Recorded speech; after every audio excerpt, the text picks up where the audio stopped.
Hello good evening students. पहले हम लोगों ने पहली क्लास कहाँ तक देख लिया था, चैप्टर 2 हम लोगों ने क्या कर लिया था, कंप्लीट कर लिया था, कुछ उसका ऑब्जेक्टिव भी कंप्लीट कर लिए थे। आज नया चैप्टर हम लोग स्टार्ट करने वाले और ये चैप्टर जो है बहुत ही महत्वपूर्ण है आप लोगों के लिए, क्योंकि इस चैप्टर से ग्राफ कम से कम एक ग्राफ देता है। कितना नंबर का, वो भी 5 नंबर का ग्राफ। हर बार बोर्ड पूछता है ग्राफ से एक सवाल। वो कितना नंबर का रहता है, 5 नंबर का। पहले सबसे पहले चैप्टर का क्या करेंगे, इंट्रोडक्शन, मतलब चैप्टर का परिचय करेंगे। चैप्टर में क्या दिया गया नहीं दिया गया उस बारे में हम लोग क्या करेंगे, उसको जानेंगे। चैप्टर क्या है, क्या कह रहा है चैप्टर। उसके बाद ही हम लोग क्या करेंगे, एक एक करके सवाल पर चलेंगे। तो चलिए सबसे पहले चैप्टर में क्या है, कौन सा चैप्टर है उसके बारे में पढ़ते हैं। देखिए चैप्टर का नाम क्या है पता है, दो चर वाले रैखिक समीकरण। क्या है, दो चर वाले रैखिक समीकरण। आखिर में कहता है किसको है, दो चर वाले रैखिक समीकरण कहता है किसको पता है, दो चर वाले रैखिक समीकरण किसे कहते हैं, वह रैखिक समीकरण युग्म, क्या वह रैखिक समीकरण युग्म, वह रैखिक समीकरण युग्म जिसमें दो चर होते हैं। कितना चर होता है, दो चर। आपको इसमें कौन, दो चर वाले रैखिक समीकरण का कहने का था जिसमें दो चर। आपको इस चैप्टर में क्या क्या दो चर देखने के लिए मिलेगा। हर समीकरण में आपको क्या मिलेगा, दो चर देखने के लिए। उसी का नाम है क्या, दो चर वाले रैखिक समीकरण। अब दो चर किस रूप में दिखेगा वो भी हम आपको बता रहे हैं। पहले लिखे, कहते हैं किसको है, दो चर वाले रैखिक समीकरण। ये पहले लिखे, वह रैखिक समीकरण युग्म जिसमें दो चर हो। कितना चर हो, जिसमें दो चर हो। कितना चर दिखेगा, दो चर हो, एक्स और वाई। एक्स और वाई या कुछ भी दे, एक्स और वाई, ऐसा नहीं कि एक्स और वाई ही दिखेगा, कुछ भी। इसके जगह दूसरा भी कोई चर दिख सकता है। ये दोनों जगह क्या, किसको बोला गया, वह रैखिक समीकरण युग्म जिसमें दो चर हो। कौन दो चर, एक्स और वाई। उसे क्या बोलते हैं हम लोग, दो चर वाले रैखिक समीकरण। उसे दो चर वाले रैखिक समीकरण कहते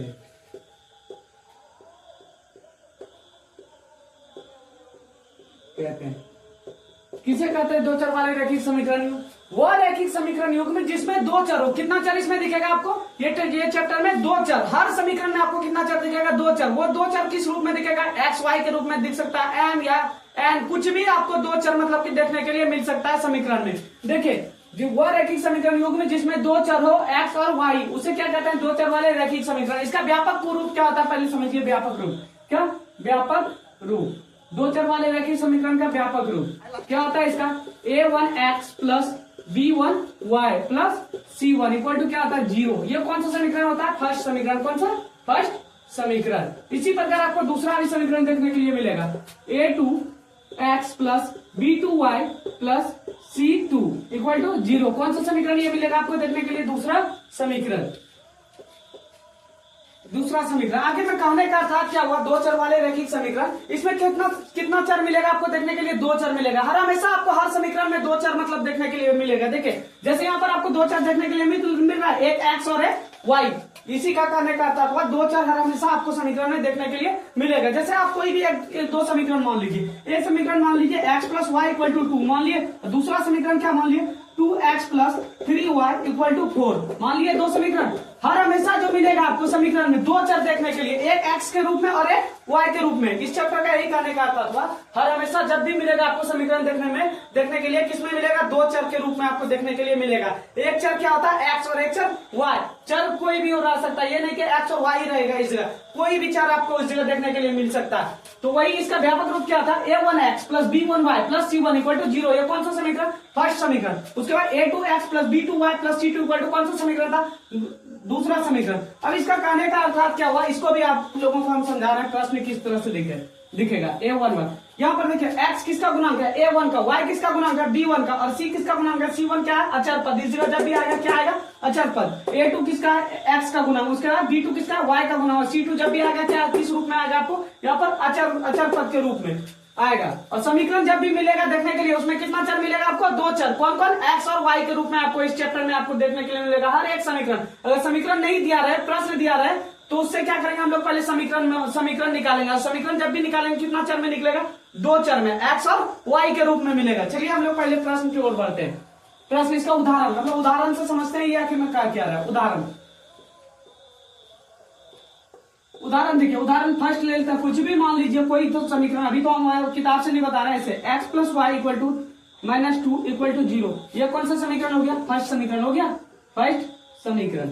और दूसरा मान लीजिए कुछ 2x - 3y + 4 इक्वल टू ये कौन सा 0, कौन सा समीकरण हो गया? ये दूसरा समीकरण। इसका कहने का अर्थात क्या हुआ? इसका व्यापक रूप का मतलब फर्स्ट समीकरण जो दिया रहेगा वो किस रूप में आपको मिलेगा? a1x + b1y + c1। इसका ये फर्स्ट वाला का जो नाम हो गया फर्स्ट समीकरण में, इसका नाम क्या हो गया पता है? a1 क्या है? x के आगे में कुछ है नहीं तो 1, उसका b1 क्या है? यहाँ पर देखिए y कुछ है आगे में नहीं तो कितना हो गया?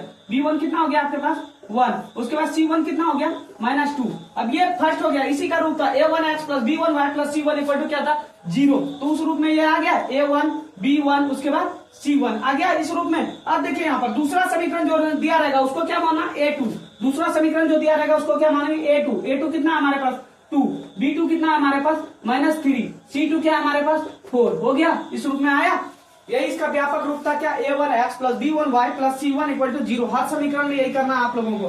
पहला जो समीकरण दिया रहेगा उसको क्या मानना? a1, उसके बाद b1, उसके बाद c1, और उसके बाद दूसरा समीकरण जो दिया रहेगा उसको क्या मानेंगे? a2, और दूसरा समीकरण उसके बाद b2, उसके बाद c2। जो भी दिया रहेगा आपके पास, जैसे मेरे पास ये दो समीकरण दिया गया था, इससे इन्होंने a1 कितना निकाले?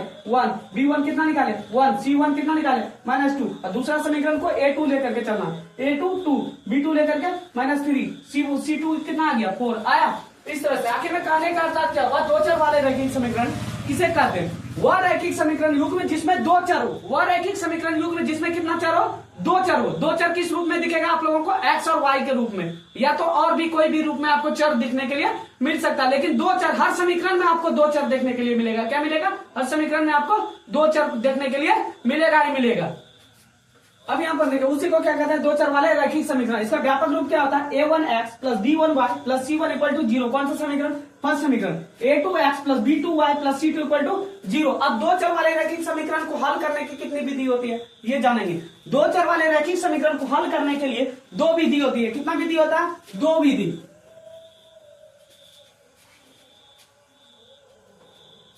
दो चर वाले रैखिक समीकरण को हल करने की कितनी विधि होती है? दो विधि। कौन कौन? फर्स्ट विधि क्या होता है? ग्राफ विधि। कौन सा विधि? फर्स्ट विधि ग्राफ विधि। ग्राफ विधि से हर साल बोर्ड में कितना नंबर पूछता है?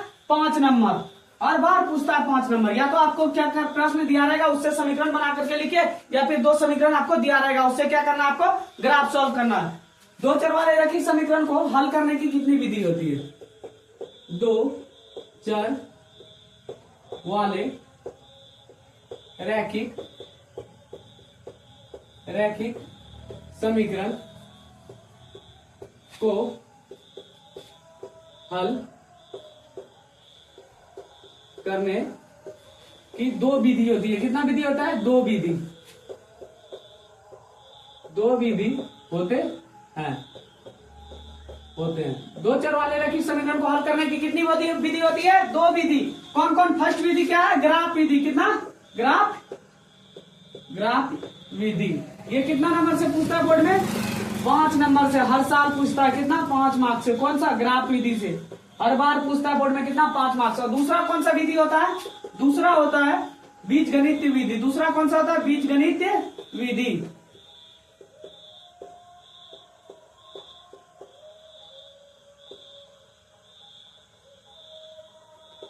बीजगणित विधि। बीजगणित विधि का पता है? बीजगणित विधि का 3 प्रकार होता है। कौन? बीजगणित विधि का कितना प्रकार होता है? 3 प्रकार। ये भी जानेंगे क्या क्या होता है 3 प्रकार। सबसे पहले देखिए दो चर वाले रैखिक समीकरण को हल करने की कितनी विधि होती है? दो विधि। कौन कौन? फर्स्ट विधि क्या होता है? ग्राफ विधि। ग्राफ विधि हर साल कितना नंबर से पूछता है बोर्ड में? 5 नंबर से। उसके बाद दूसरा कौन सा विधि है? बीजगणित विधि। बीजगणित विधि आखिर में है क्या? बीजगणित विधि क्या है पता? रैखिक समीकरण को हल करने की सिर्फ ये विधि है और कुछ नहीं है। मतलब आपको जिससे बोले हल करना उस विधि से आपको क्या करना? हल करना। उसी को क्या बोलते हैं? बीजगणित विधि। बीजगणित विधि क्या है? रैखिक समीकरण युग्म को हल करने की विधि है। अब यहाँ पर देखिए बीजगणित विधि का भी 3 प्रकार होता है। कौन कौन? फर्स्ट जो प्रकार होता है ये प्रतिस्थापन विधि होता है। क्या है? प्रतिस्थापन विधि। और दूसरा जो होता है देखिए, दूसरा जो इसका प्रकार होता है दूसरा कौन होता है पता? विलोपन विधि। क्या होता है? विलोपन विधि। और तीसरा इसका जो प्रकार होता है, तीसरा क्या होता है पता है? तीसरा था वज्र गुणन विधि। वज्र गुणन विधि, वज्र गुणन विधि। अब ये मान लीजिए कोई भी आपको एक समीकरण, दो समीकरण आपके पास दे दिया और तीनों का आंसर पता है सेम ही आएगा। तीनों का आंसर क्या होगा? सेम ही। या तो आप उसको प्रतिस्थापन विधि से हल कीजिए या फिर आप उसको विलोपन विधि से हल कीजिए, लेकिन या तो फिर वो वज्र गुणन विधि से हल कीजिए, लेकिन आंसर क्या आएगा? तीनों का तीनों आंसर क्या आएगा? सेम आएगा। लेकिन विधि क्या होगा? हल करने की विधि अलग अलग होगी। प्रतिस्थापन विधि की विधि अलग होती है, उसके बाद विलोपन विधि का विधि अलग होता है। जिससे भी आपको बोर्ड में पूछे उस विधि से आपको क्या करना, वहां पर हल करना। उसके वज्र गुणन विधि का भी क्या होता है? अलग होता है, मतलब अलग से हल करने की विधि होती है। कोई भी जो विधि आपको बोर्ड में पूछे, प्रतिस्थापन विधि पूछे तो प्रतिस्थापन विधि से हल करना, विलोपन विधि पूछे तो विलोपन विधि से हल करना, वज्र गुणन विधि पूछे तो वज्र गुणन विधि से क्या करना, उसको हल करना है। क्या लिखे हम? दो चर वाले रैखिक समीकरण को हल करने की कितनी विधि होती है? दो विधि। कौन कौन? ग्राफ विधि और बीजगणित विधि। बीजगणित विधि के कितने प्रकार होते हैं? तीन प्रकार। कौन कौन? प्रतिस्थापन विधि, दूसरा विलोपन विधि और तीसरा वज्र गुणन विधि। ये तीनों विधि, तो तीनों विधि क्या होगा? अलग अलग, लेकिन तीनों कोई भी दो समीकरण अगर दिया रहे, लेकिन आंसर तीनों का क्या आएगा? सेम ही आएगा। या तो आपको वज्र गुणन विधि से बोलते हैं, या प्रतिस्थापन विधि, या फिर विलोपन विधि। कोई भी विधि से हल करेंगे, लेकिन वो क्या आएगा? हमारा आंसर तीनों का सेम आएगा। चलिए सबसे पहले हम लोग जानते हैं ग्राफ विधि क्या है। ग्राफ विधि क्या है और कैसे इसको हल करते हैं।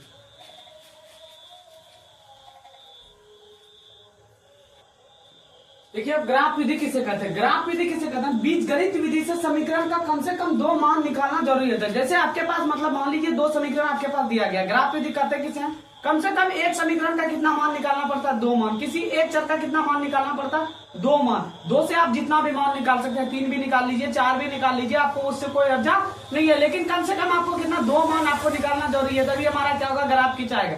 एक मान निकालेंगे तो उसमें ग्राफ नहीं खिंचाएगा। कम से कम कितना मान होना चाहिए? दो मान। किसी एक चर का दो मान निकालना जरूरी होता है, मतलब दोनों चर का आएगा। देखिए आप यहाँ पर क्या कैसे बनाएंगे ग्राफ। जैसे मेरे पास ये दो समीकरण दिया गया फर्स्ट समीकरण, उसके बाद दूसरा समीकरण। और ग्राफ विधि में क्या होता है पता है? अपने मन से आपको जो भी मान पुट करना है, जो भी बैठाना है किसी भी चर के पास, मान लीजिए 0 बैठाना, 1 बैठाना, जो भी बैठाना, 2 बैठाना है, 5 बैठाना, लेकिन क्या ऐसा बैठाइएगा उस जगह ताकि कट उठ करके ग्राफ खींचने में इजी हो, 8 से कम ही आए। 8 तक मान आप लोग लेकर के चलिएगा। कहां तक? 0 से लेकर के 8 तक। 8 तक प्लस में चले जाइए, या फिर 0 से लेकर के 8 तक माइनस में चले जाइए। जो भी मान आपको सोचना, उससे ज्यादा भी आप रख सकते हैं, लेकिन क्या होता है कॉपी में उतना जगह नहीं होता है कि उतना जगह से हम लोग क्या करें, ग्राफ को खींच सके। ठीक है, पॉइंट में आ जाता है कभी कभी, तो पॉइंट वाला ग्राफ तो खींच लीजिएगा, लेकिन क्या होगा? आप लोगों को दिक्कत होगा। ऐसा मान उस जगह पुट कीजिएगा, सुटेबल मान, ताकि कट उठ करके हमको ग्राफ खींचने में क्या हो? इजी हो।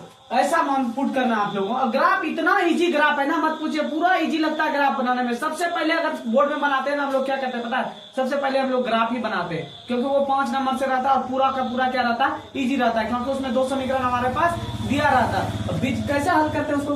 बीजगणित विधि से समीकरण का कम से कम दो मान, समीकरण का कम से कम एक चर का कितना? दो मान निकालना हमारे पास जरूरी होता है। जैसे x का दो मान निकालेंगे तो y का भी कितना मान निकलेगा? दो मान। उसका जितना भी आपको निकालना, 4 मान निकालना, 4 निकालिए, y का भी 4 मान निकालना तो 4 मान निकालिए। अपने मन से इसमें क्या करना पड़ता है? पुट करना पड़ता है वैल्यू, जो भी आपके मन में बैठाना हो वैल्यू को बैठाइए। देखिए अब इसको किस विधि से हल करेंगे पता है? ग्राफ विधि से। किसे? ग्राफ विधि से। ग्राफ विधि से आपको बोल दिया ग्राफ विधि से हल कीजिए। ये समीकरण दिया गया, अब इसको सबसे पहले क्या लिखेंगे हम लोग? हल लिख लिए। अब ये देखिए क्या है, ये कौन सा समीकरण है? फर्स्ट समीकरण। x plus 3y equal to कितना दिया गया? 6 दिया गया है। वो ये कौन सा समीकरण है? फर्स्ट समीकरण। अब फर्स्ट समीकरण में आपको जो भी मान बैठाना हो, क्या जो भी आपको कोई x वाले टर्म में बैठाना है या y वाले चर पे, जिसका भी आपको मान लीजिए यहाँ पर x के जगह पर आपको वैल्यू पुट करना है तो x के जगह कीजिए, y के जगह पर आपको अगर वैल्यू पुट करना है तो y के जगह पर क्या कीजिए? उसको वैल्यू को पुट कीजिए। जैसे हम लोग मान लिया यहाँ पर समीकरण एक में किस कौन वाले चर के पास मान रखते हैं? x वाला हो या y वाला के टर्म? चलिए हम लोग y के जगह पर मान रखते हैं। y इक्वल टू कितना रखते हैं पता है? 2 और 0 रख देते हैं। कम से कम क्या बोले? कम से कम दो मान आपको रखना है। 2 से आप जितना भी अधिक रखना। समीकरण 1 में y इक्वल टू क्या क्या रखे हम लोग? 2 और 0 रखने पर। ये अपने से मान रखना है, जो भी मान आपको रखने का मन है वो मान आप क्या करते हैं? इस जगह रख सकते हैं, लेकिन ऐसा मान रखिएगा ताकि कट उठ करके इजी लगे आपको ग्राफ खींचने में। समीकरण 1 में y इक्वल टू 2 और 0 रखने पर रख दिए। अपने मन से सोचिए, माइनस में भी आप रख सकते थे, इस जगह -2 रख सकते थे, इस जगह -1 रख सकते थे, जो भी मान रखना आपको रखे, रख दिए यहाँ पर। अब यहाँ पर समीकरण 1 क्या था हमारे पास, x plus 3y equal to 6 था। अब क्या क्या रखना था हमको, y क्या रखेंगे, पहले y रखेंगे हम लोग 2, किसमें, समीकरण 1 में। देखिए समीकरण 1 यहाँ पर क्या x है, उसके 3, y की जगह पर हम लोग क्या रखें, पहले 2, तो कितना, किससे मल्टीप्लाई करेंगे, 2 इक्वल टू 6 हो गया। अब यहाँ पर देखिए x 3 दूना कितना हो गया, 6 इक्वल टू इधर क्या है, 6। अब x का मान जब निकालेंगे क्या आ जाएगा, 6 ये प्लस में, 6 उस पर जाएगा माइनस में, x का मान क्या आ गया, 0। जब y का मान 2 रखे तो x का मान क्या आ गया, 0। इसी प्रकार देखिए, इसी प्रकार देखिए, अब क्या रखेंगे समीकरण 1 में, अब क्या रखेंगे, 0। पहले y कितना रखे, 2 रखे, अब y क्या रखेंगे, 0, y0 रखने, y0 रखिए। समीकरण 1 क्या है हमारे पास, x plus 3y equal to 6, यही है ना समीकरण। अब यहाँ पर देखिए x, y की जगह क्या रखेंगे, 0, x प्लस 3, y की जगह क्या रखेंगे, 0 इक्वल टू 6, x उसके बाद प्लस 3, किसी भी चीज को मल्टीप्लाई करेगा तो वो क्या आएगा हमारा, 0, x बराबर क्या आ जाएगा, 6 आ गया। यहाँ पर देखिए जब हम y इक्वल टू क्या क्या रखे, 2 और 0 रखे तो x का मान क्या है, एक 0 आया, और एक मान क्या आया हमारे पास, 6 आया। अब कितना मान बोले, कम से कम क्या बोले, समीकरण में 2 मान आना जरूरी है किसी एक चर का। देखिए आ गया, वो x का भी 2 मान आया, y का भी कितना मान आया, 2 मान आया। अब इसको क्या करेंगे हम लोग, क्या खींच लेंगे, समीकरण 1 का आलेख सारणी, इस जगह खींच रहे, समीकरण 1 का आलेख सारणी, 1 का आलेख सारणी, चलिए खींचिए समीकरण 1 का आलेख सारणी।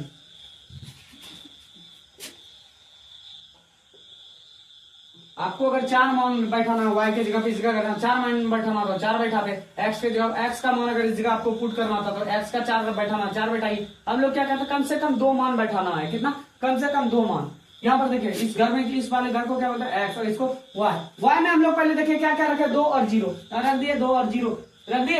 अब यहाँ पर देखिए y में जब हम लोग 2 रखे तो x का मान क्या आया था, 0, तो x का मान 0। अब यहाँ पर देखिए y में जब हम लोग 0 रखे थे तो x का मान क्या आया था, 6 हो गया। ये समीकरण 1 का काम कंप्लीट हो गया। क्या हो गया, समीकरण 1 का काम क्या हो गया, यहाँ पर कंप्लीट हो गया। अब किसके ओर चलेंगे, समीकरण 2 में। इसी प्रकार ये हो गया। अब यहाँ पर समझ गया, यहाँ तक हमने क्या किया, समीकरण देखिए, पहले हमारे पास 2 समीकरण दिया गया था, किसी एक समीकरण को क्या किया, पहले समीकरण को हम हल किए, क्या किया, समीकरण फर्स्ट समीकरण में क्या किया, y का 2 मान रखे, या तो इस जगह हम x का भी मान रख सकते थे, y का भी मान रख सकते थे, जो भी मान आपको सोचना है, कुछ भी सोचिए, जो भी रखना आप रख सकते हैं इस जगह, लेकिन क्या 8 तक ही रखिएगा मान, ताकि आपको क्या करे, ग्राफ खींचने में आसानी हो। जो भी मान रखना है आप इस जगह रख सकते हैं। y इक्वल टू हम लोग क्या क्या रख दिए, 2 और 0 रख दिए।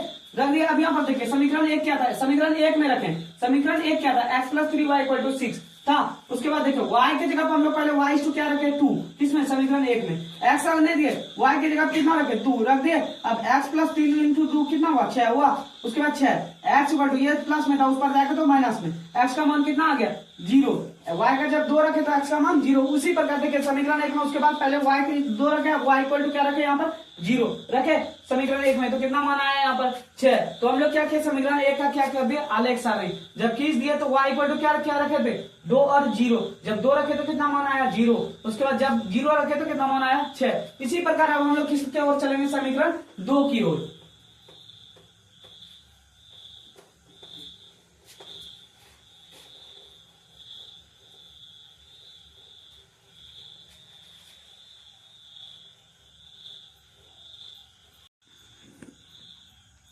अब देखिए समीकरण 1 का तो काम यहाँ पर खत्म हो गया ना। अब समीकरण 2 की ओर बढ़ते हैं। समीकरण क्या कहेंगे, समीकरण 2 को, समीकरण 2 में किसका, y वाला ही टर्म का मान रख देते हैं। जिसका भी आपको x का अगर मान रखना है तो x का रखिए, y का रखना है तो y का रखिए। तो y इक्वल टू क्या क्या रख देते हैं, पता है, -2 कितना रखते हैं, -2 और एक 2 रख देते हैं, -2 और +2 रख दिए। रखने पर चलिए, रखने पर किस में रख रहे हैं, समीकरण 2 में। पहले किस में रखे थे, समीकरण 1 में। समीकरण 1 में जब रखे तो क्या, एक समीकरण 1 का आलेख सारणी इतना आया। उसके बाद आप किस में रखना, समीकरण 2 में। समीकरण 2 क्या है हमारे पास, 2x minus 3y equal to 12 है। अब पहले क्या रखेंगे, y इक्वल टू कितना रखेंगे, 2। तो y इस टू क्या रखेंगे, पहले -2 रख दिए। अब किस में, समीकरण 2 में। समीकरण 2 क्या है हमारे पास, 2x उसके बाद -3, y की जगह कितना रखेंगे, पहले -2, तो इसलिए क्या करेंगे, गुना -2 बराबर 12 हो गया। अब यहाँ पर देखिए 2x उसके बाद माइनस माइनस क्या करेगा प्लस, 3 दूना 6 प्लस 6 इक्वल टू 12 हो गया। अब 2x जब 6 प्लस में उस पर जाएगा तो माइनस में 12 माइनस कितना हो जाएगा 6, तो 2x इक्वल टू क्या आ गया हमारे पास, 12 में 6 घटाएंगे कितना बचेगा 6, x इक्वल टू क्या आ गया 6/2, क्योंकि ये गुना होता है, इस बार आया तो भाग, कितना x का मान कितना आ गया 3। जब समीकरण 2 में y इक्वल टू 2 रखे, कितना पहले 2 रखे तो x का मान कितना आया 3। इसी प्रकार चलिए, इसी प्रकार पहले कितना -2 रखे, अब क्या रखेंगे 2, y टू कितना रखेंगे अब 2, किसमें समीकरण 2 में। समीकरण 2 क्या था हमारे पास 2x minus 3y equal to 12 है। अब यहाँ पर देखिए 2 है इस जगह, 2x और 3 y के जगह कितना रखेंगे इस बार, क्या रखें 2, तो y के जगह पर हम लोग क्या रखेंगे 2, 3 into 2 equal to 12, 2x minus 6 equal to 12। अब यहाँ पर देखिए 2x इक्वल टू क्या, ये 6 माइनस में है ना, उस पर जाएगा तो प्लस में, 12 प्लस 6 कितना हो गया 18, 2x इक्वल टू 18। अब ये गुना में ना, नहीं तो यहीं पर कटा देते हैं, कितना बार में 9 बार में, x इक्वल टू कितना आ गया 9। देखिए जब हम लोग क्या रखे y इक्वल टू -2, पहले -2 रखे तो x का मान कितना आया 3, अब y टू जब 2 रखे तो अब उसके बाद x का मान कितना आया 9 आया। अब इस जगह क्या करेंगे, समीकरण 2 का आलेख सारणी खींच लेते हैं इसी जगह बगल में। आप लोग इस जगह नहीं, ऐसे नहीं खींचिएगा, आप लोग क्या पहले समीकरण 1 को हल करके वहां पर खींच लीजिएगा, फिर समीकरण 2, समीकरण 2 का आलेख सारणी, आलेख सारणी।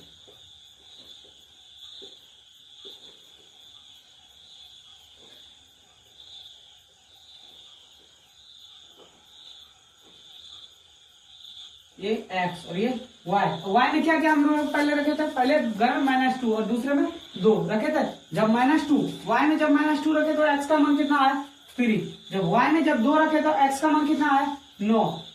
आगे अब क्या खींचेंगे इसका ग्राफ, देखिए दोनों आलेख सारणी आ गया, समीकरण 1 का भी आलेख सारणी आ गया, समीकरण 2 का भी क्या आ गया आलेख सारणी आ गया। अब यहाँ पर क्या करेंगे हम लोग ग्राफ खींचेंगे, क्या खींचेंगे ग्राफ। तो मिटा दें इसको, हम मिटा देते हैं क्योंकि ग्राफ खींचने में क्या होगा थोड़ा सा जगह भी चाहिए ना। तो सबसे हाईएस्ट संख्या पहले देखिएगा कितना है, दोनों का आलेख सारणी में सबसे हाईएस्ट संख्या देखिए 9 है ना, तो एक घर हम लोग ज्यादा ले लेंगे ताकि क्या हो ग्राफ खींचने में सही रहे। 9 है तो एक घर ज्यादा ले लेंगे, कितना ले लेंगे 10 तक हम लोग अंक ले लेंगे।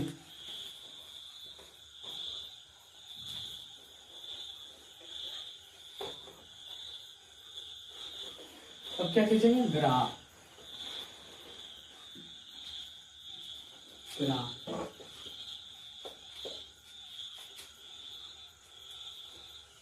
ये ले लिए लाइन, आप लोग तो कॉपी पे खींचेगा, ये हम तो मेरा पता नहीं यहाँ सही खिंचाएगा या नहीं खिंचाएगा, लाइन ही टेढ़ा जाएगा।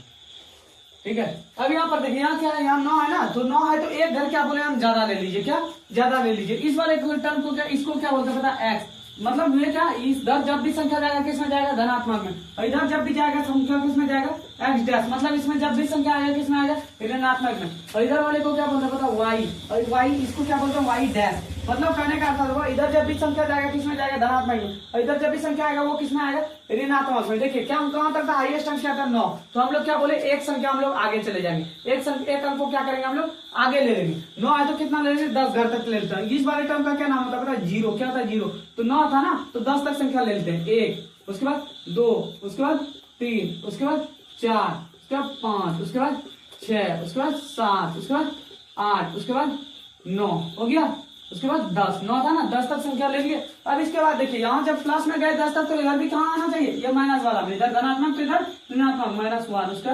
-2 उसका -3 उसका -4 उसका -5 उसका -6 उसका -7, अच्छा जगह नहीं हटेगा नहीं, उसके बाद इधर ज्यादा ले लिया -8 उसके बाद -9 उसके बाद -10 ले लिया। इसका नाम क्या था x डैश था।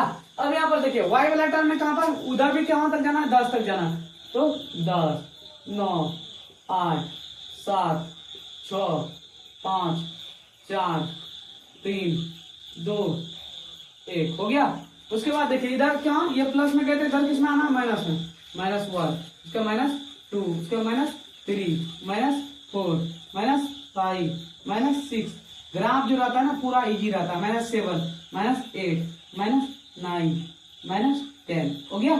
अब यहाँ पर देखना समीकरण फर्स्ट की ओर चलना, समीकरण फर्स्ट का आलेख सारणी की ओर देखिएगा। सबसे पहले x में कितना, x में 0 है, y में क्या है 2, तो x में देखिए प्लस वाला है ना, x में 0 है, y में कितना +2 है, तो x 0 तो सबका यही हुआ 0 हुआ, तो y में कितना था हमारा, y में 2, तो कहाँ है y में 2, देखिए इधर ये वाला टर्म है ना प्लस में ना y2, तो ये पॉइंट खा गया, ये पॉइंट खा गया, इस पॉइंट का नाम क्या हो जाएगा 0 और 2, क्या हो जाएगा इस पॉइंट का नाम, इस पॉइंट का नाम हो जाएगा 0 और 2 हो गया। क्यों, क्योंकि x में कितना था 0, y में कितना था 2, तो इस पॉइंट का नाम क्या हो गया 0 और 2 हो गया ये पॉइंट का नाम। अब यहाँ पर दूसरा देखिए x में कितना 6, x में 6 प्लस वाला देखिए ये वाला x है ना, x में 6 और y में कितना था 0, तो 0 तो सबका यही, x में कितना था 6 ये था। आप लोग क्या कीजिएगा स्केल लीजिएगा, स्केल लेना, उसके बाद क्या करना ऐसे स्केल रख देना, दोनों पॉइंट को मिला देना, ऐसे करके क्या कर देना काट देना। ये कौन सा समीकरण हो गया, फर्स्ट समीकरण हो गया।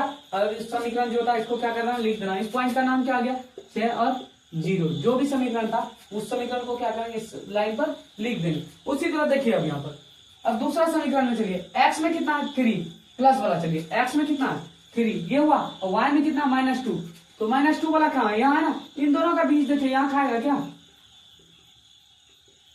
ये खाएगा, x में कितना था 3 और y में कितना था -2, ये खाया ये पॉइंट, तो इस पॉइंट का नाम क्या हो जाएगा 3 और -2 हो गया। उसी तरह दूसरा देखिए, अब x में कितना है, x में 9 प्लस की ओर है, x में 9 ये हुआ, और y में कितना है 2, तो y में कितना था 2, तो ये प्लस दोनों प्लस में है ना, x में कितना +9 और y में कितना +2, तो देखिएगा कहाँ चलता है x में 9 ये हो गया, y में कितना +2, तो ये देखिए इसका पॉइंट कहीं ना कहीं यहाँ पर खाएगा, ये पॉइंट खाएगा ये दोनों का, x में कितना था x में 9 और y में कितना था +2, तो ये दोनों का पॉइंट कहाँ खाया यहाँ खाया, तो इस पॉइंट का नाम क्या हो जाएगा 9 और 2 हो जाएगा। अब क्या करना आप लोग को स्केल रखना, ऐसे ये दोनों पॉइंट को क्या करना देखते हुए, ऐसे इस दोनों पॉइंट को मिलाते हुए ऐसे क्या करना काट करके निकाल देना। ये क्या हो गया इसका ग्राफ खिंचा गया, मेरा ग्राफ तो पहले टेढ़ा होकर खिंचा गया ना, तो कोई बात नहीं, इससे आप लोग ग्राफ कॉपी पे खिंचाइएगा, वो ग्राफ क्या होगा सॉलिड होगा।